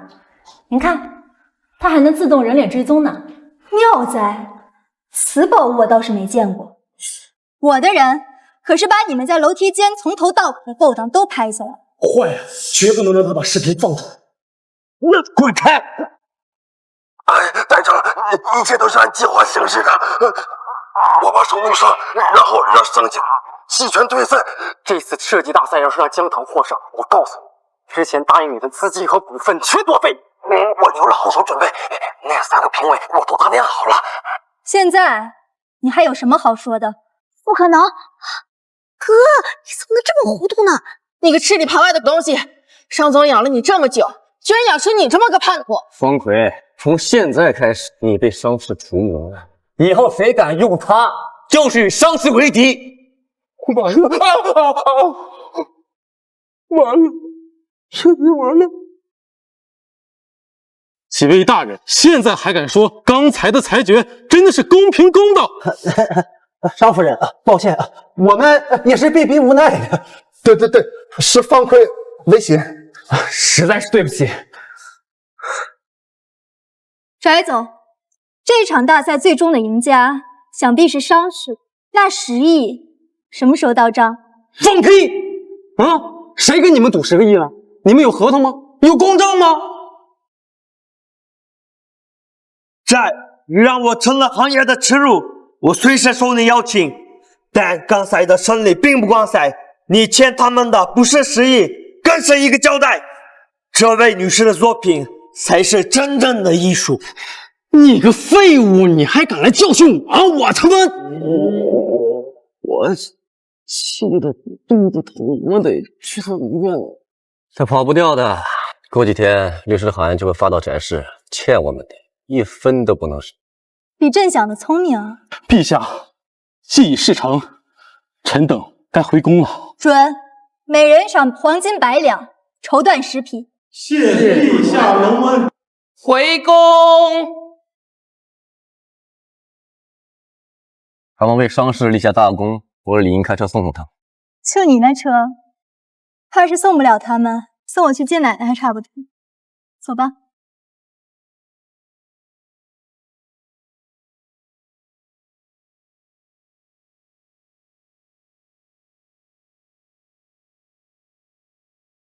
当徒子，现在非礼，没诛你9族，都算朕仁慈。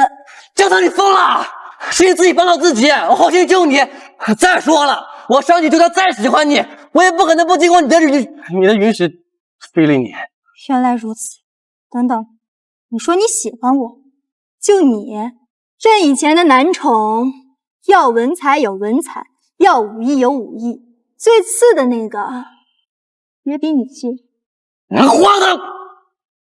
喂，你跑什么跑？我怎么回去？让你一只男宠背你回去。妙计啊！多谢商总提点，我这就唤我的男宠们抬我回去。奶奶，我要跟他离婚。哎呦，我的乖孙子，你和唐丫头有了什么矛盾啦？我好心服他，上来就是一拳，还当着大庭广众跟我说什么之前养过好多男宠，这是正经人说出来的话吗？傻孩子呀，那是唐丫头故意气你，故意逗你的，你还真信了？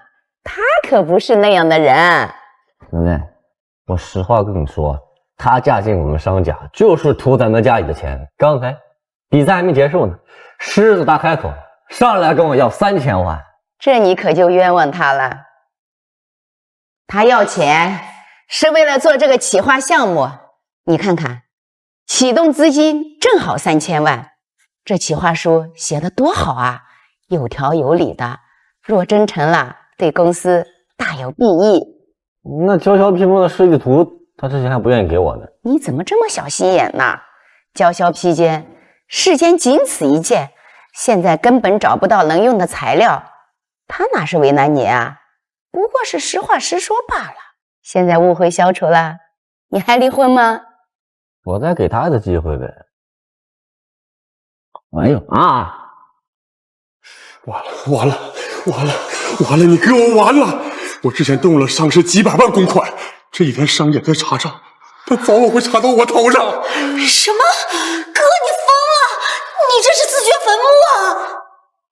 啊，哥，你这是干什么呀？妹妹，现在只有你能救我，我只有你了，按我说的做，好吗？啊！求你了，求你！要是真按我哥说的话去做，景哥哥万一知道我也插手了，会不会生我的气啊？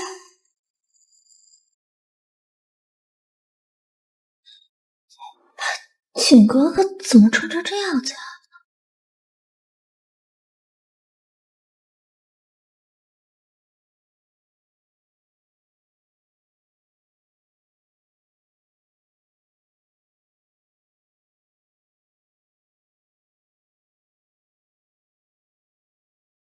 你身上长虱子了，痒就去洗澡啊！我天天洗澡，我干净的很我。那你扭来扭去的干什么呢？江总监，你没看出来吗？商总啊，这是在孔雀开屏呢。孔雀开屏什么意思？就是雄性动物在求偶时展示自己，就是为了吸引雌性的注意。总之啊，商总喜欢你，在向你示爱呢。可惜我是不会喜欢你的。凭什么呀？我哪配不上你啊？我的男人必须忠贞不二，绝不允许和别的女人不清不楚，否则有损我的帝王命格。不清不楚，什么时候不清不楚的？啊，你说的是方晴怡，但是我不喜欢她呀。从始至终我都没有喜欢过方晴怡。为什么对她有照顾有加？是因为她哥哥是方奎。但现在我已经看清楚他们本来面目，方奎勾结翟氏集团，擅自挪用公款，迟早有一天我会让他付出代价。至于方静怡，我迟早会开除他，将来我一定会让你看到我的决心。好啊，江棠，都是你抢走了本该属于我的一切，我一定不会让你好过的。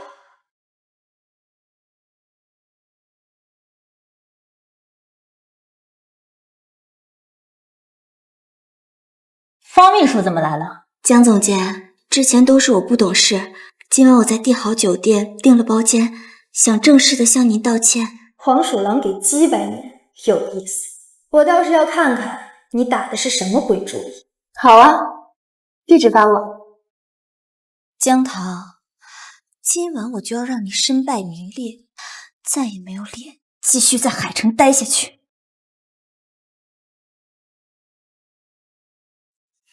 江总监，这瓶82年的拉菲是我特地为你开的，你很用心啊。那当然，既然是道歉，那就要拿出诚意来。江总监，请吧。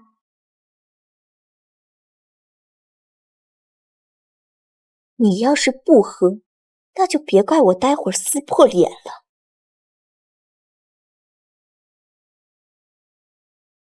好酒，方秘书有心了。怎么有点晕？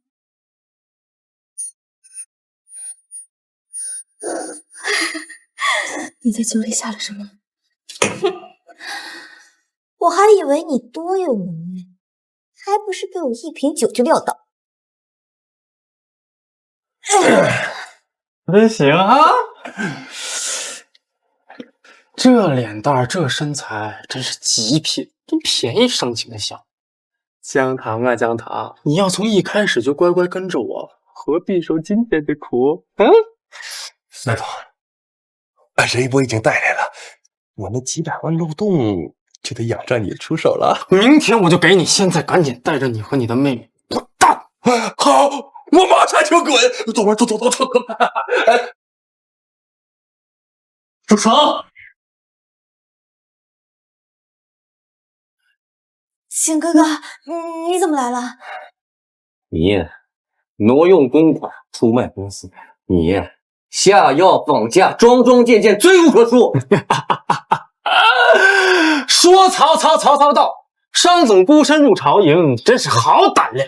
可惜这是我翟正英的地盘，不想看着你漂亮的老婆受苦，简单把商氏的股份转到我名下，我就大发慈悲，饶他这一次。商氏企业是商家百年心血，商总没问题，现在就给你钱。什么？只要你把它放了，我现在立刻马上把商氏的股份转给你。秦哥哥，这个江涛到底给你下了什么迷魂汤？你竟然为了保全他放弃公司！翟总，商氏集团马上就是我们的了。哎呀，商景啊商景，没想到还是个大情种你啊！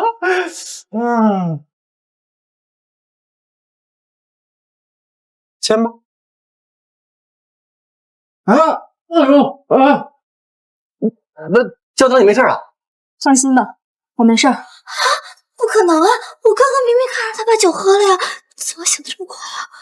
方景怡，你那点下三滥的手段，宫里早就用腻了，还想对付我？天真！现在怎么办啊？你怕什么？大不了约策王破。翟总，为何不挟持一次江涛，再逼上进一次？只要他把股份签了，这商家算个屁呀！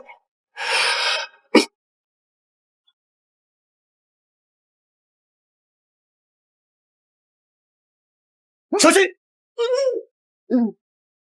找死！知道这是什么吗？真正的大周神器——凤力9天。这是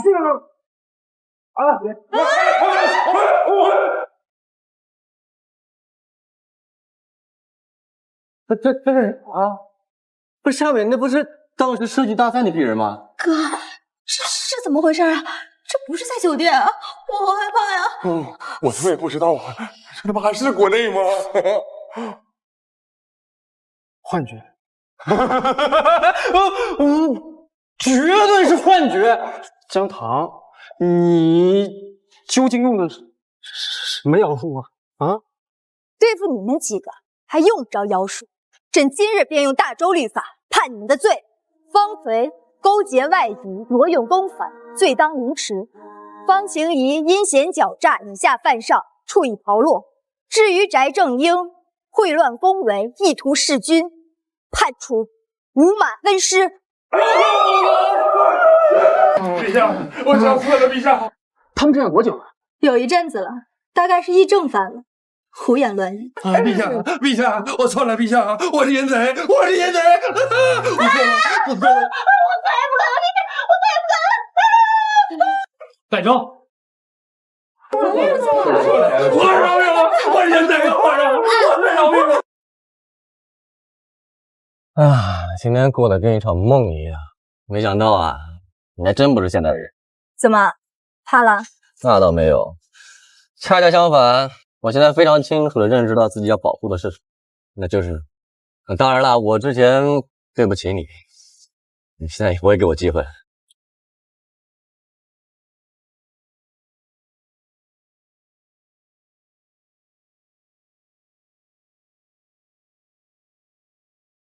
住手！小心！在我大周，男子若想得到一个女子的欢心，最简单的方法就是比武。等你什么时候能打过我了，那我便给你一次机会。你确定？你看好了，我会螳螂拳，会，厉不厉害？没有一个动作是对的，蠢蛋！不是别跑啊，还有招呢！大鹏展翅，小鸟依人，猛虎下山。爸，你在这里干什么呢？猴子偷桃呢，别理。妈，你什么时候才教我学武术啊？别跟我抢啊，让你妈先挑我呀！